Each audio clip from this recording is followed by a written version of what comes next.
Most of us know what concussions are, but Eastern Idaho Regional Medical Center says many cases get underplayed, unnoticed, or possibly even undiagnosed, especially with teens. Kaylee Galaviz tells us what the hospital staff is doing there at ERMAC to spread awareness for this. Kaylee. Youth concussions are commonly associated with sports like football, soccer, or basketball.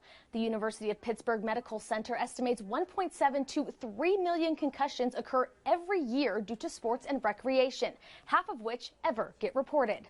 A concussion occurs when the brain has been shaken, and basically the brain can go forward and backward, and it can hit the skull in the front and in the back, and that causes damage to those brain cells. But concussions are often overlooked when it comes to arguably one of the most intense contact sports out there, cheerleading.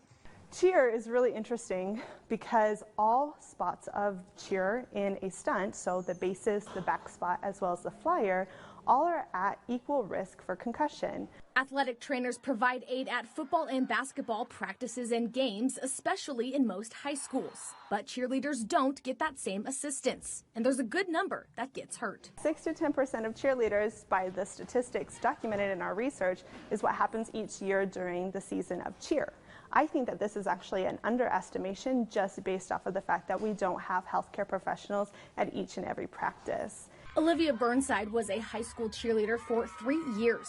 Right before the homecoming game her senior year, her flyer came down right on top of her.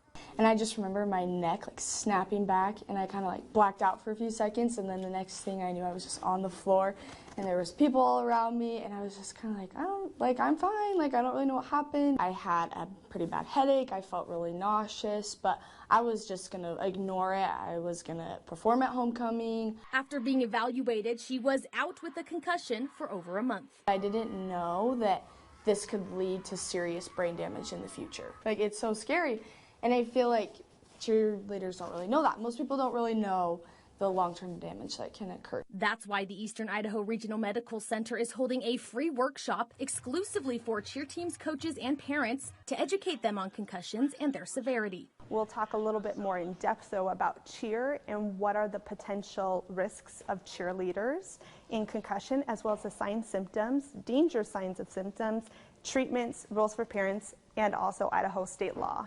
The workshop is on Thursday night from 6 to 7 p.m. through the medical center's main doors. It is free to attend. Reporting in Idaho Falls, I'm Kaylee Galaviz.